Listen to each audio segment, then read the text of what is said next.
Hello guys, എല്ലാവർക്കും പുതിയൊരു വീഡിയോയിലേക്ക് സ്വാഗതം. ഇന്ന് ഒരു വൈകുന്നേരത്തെ വീഡിയോ ആണ് കേട്ടോ. വൈകുന്നേരത്തേക്ക് ചപ്പാത്തിയും ചിക്കൻ ഫ്രൈയും മീൻകറിയും. അതാണ് അതിന് വേണ്ടിയിട്ട് മീൻകറി ഉണ്ട്. അപ്പോൾ ചപ്പാത്തിക്കുള്ള മാവെടുത്ത് കുഴച്ച് മാറ്റി വെച്ചു. പിന്നെ ഒരു പാത്രത്തിലേക്ക് ചിക്കൻ പൊരിക്കാനുള്ള മസാലയാക്കുന്നുണ്ട്. മുളക് പൊടി, മല്ലിപ്പൊടി, മഞ്ഞൾപ്പൊടി, ചിക്കൻ മസാല, ഇഞ്ചി വെളുത്തുള്ളി പേസ്റ്റ്, ഉപ്പ്, കുറച്ച് തൈര്, ഇത്രയും ചേർത്തിട്ട് 2 ചിക്കൻ പീസ് മസാല തേച്ച് ഫ്രിഡ്ജിലേക്ക് തന്നെ വെച്ചു കേട്ടോ. അതിനുശേഷം നമ്മുടെ മാവ് ചെറിയ ചെറിയ ബോളാക്കി ഉരുട്ടിയെടുത്തു. പിന്നെ ഇതാണ് കേട്ടോ ഞാൻ ഈ ചപ്പാത്തി പരത്താൻ വേണ്ടി ഉപയോഗിക്കുന്ന മാറ്റ്. എനിക്കിത് ഭയങ്കര യൂസ്ഫുള്ളാണ്. നന്നായിട്ട് പരന്ന് വരികയും ചെയ്യും.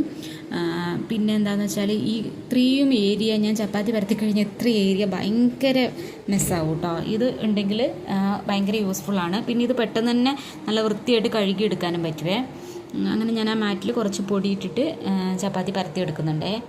എനിക്കത്ര റൗണ്ടായിട്ട് പരത്താനൊന്നും അറിയത്തില്ല, എന്നാലും പറ്റുന്ന പോലെയൊക്കെ ആക്കിയിട്ടുണ്ട് കേട്ടോ. നിങ്ങൾ എൻ്റെ ഷേപ്പൊന്നും നോക്കണ്ട. അങ്ങനെ ചപ്പാത്തിയൊക്കെ പരത്തി എടുത്തു. അത് ഞാൻ ഒരു പ്ലേറ്റിലേക്ക് പരത്തി വെച്ചു. എന്നിട്ട് അത് മൂടി വെക്കുവേ. എന്നിട്ട് അതിൽ നിന്ന് എടുത്തെടുത്ത് ചൂടുകൊള്ളൂ കേട്ടോ. അങ്ങനെ 2 ദോശക്കല്ലും വെച്ചിട്ടുണ്ട്, തവയും വെച്ചിട്ടുണ്ട്. വേഗം ആകാൻ വേണ്ടിയിട്ടാണേ. അങ്ങനെ 2 ദോശക്കല്ലും തവയും വെച്ച് ഒരുമിച്ച് ചുട്ടെടുക്കുന്നുണ്ട്. അത്യാവശ്യം കുറച്ചൊക്കെ പൊങ്ങി വരുന്നുണ്ട്. ഇതിപ്പം ചപ്പാത്തിൻ്റെ കൂടെ എന്തെങ്കിലും നമ്മൾ കുറുമയോ അങ്ങനെ എന്തെങ്കിലും ആക്കുന്നെങ്കിൽ കുറച്ചും കൂടി നെയ്യും കൂടി ഞാൻ തടവി കൊടുക്കും. ഇതിൽ നെയ്യൊന്നും ആക്കുന്നില്ല. അങ്ങനത്തെ ആ ചപ്പാത്തി എല്ലാം ചുട്ടെടുത്തു. അങ്ങനെ പാപ്പൂസിന് ആദ്യം തന്നെ ഉണ്ടാക്കുന്നത് കൊടുക്കുവേ. പാപ്പൂസിനെന്ന് വെച്ചാൽ മറ്റേ ലസ്റ്റോൻ്റെ ചോക്കോ സ്പ്രെഡ് ഉണ്ട്, അത് ഇങ്ങനെ പരത്തിയിട്ടാണ് ഞാൻ കൊടുക്കുക.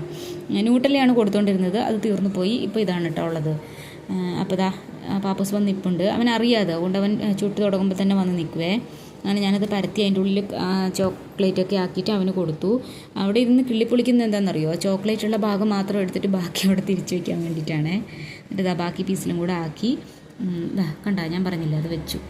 അതിനുശേഷം ഇതാ ബാക്കിയെല്ലാം കൊടുത്ത് അവനെ വിട്ടു. അത് കഴിഞ്ഞിട്ട് ബാക്കി ചപ്പാത്തികളും കൂടെ പരത്തിയെടുത്തു. പിന്നെ ഒരു ചെറിയ ചട്ടി വെച്ചിട്ട് അതിൽ കുറച്ച് ഓയിലാക്കി നമ്മൾ നേരത്തെ മസാല തേച്ച് വെച്ചിരുന്ന ചിക്കൻ പീസ് ഫ്രൈ ആക്കാൻ വേണ്ടി വെച്ചിട്ടുണ്ട്. അപ്പോഴേക്കും എന്താ ഏട്ടൻ വന്നേ.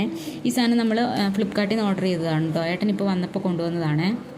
നമ്മുടെ ഗ്യാസ് സ്റ്റവിൻ്റെ മുകളിൽ ഫ്ലെയിമൊക്കെ ഇങ്ങനെ പാറിപ്പോവാതൊക്കെ ഇരിക്കാൻ വേണ്ടിയിട്ട് വാങ്ങിച്ചതാട്ടോ. ഇതെങ്ങനെയുണ്ട് എന്ന് ഉപയോഗിച്ച് നോക്കിയിട്ട് കുറച്ച് ദിവസം കഴിയുമ്പോൾ ഞാൻ ഡീറ്റെയിൽ വീഡിയോ ചെയ്യാവേ. ഇതാ നമ്മുടെ ഭക്ഷണം റെഡിയായി. ചപ്പാത്തി, മീൻകറി, ചിക്കൻ ഫ്രൈ. അങ്ങനെ അതൊക്കെ കഴിച്ചു. പാത്രങ്ങളൊക്കെ കഴുകി വെച്ച് സ്റ്റൗവും കൗണ്ടർ ടോപ്പൊക്കെ തുടച്ചു. ഇത്രയേ ഉള്ളൂ കേട്ടോ ഇന്നത്തെ വിശേഷങ്ങൾ. അപ്പോൾ നമ്മുടെ വീഡിയോസൊക്കെ ഇഷ്ടമാകുന്നുണ്ടെങ്കിൽ ചാനൽ സബ്സ്ക്രൈബ് ചെയ്യണം, ലൈക്ക് ചെയ്യണം, ഷെയർ ചെയ്യണം. പുതിയ വീഡിയോ ആയിട്ട് ഉടനെ തന്നെ കാണാം. അപ്പോൾ tata, bye bye, okay, see U.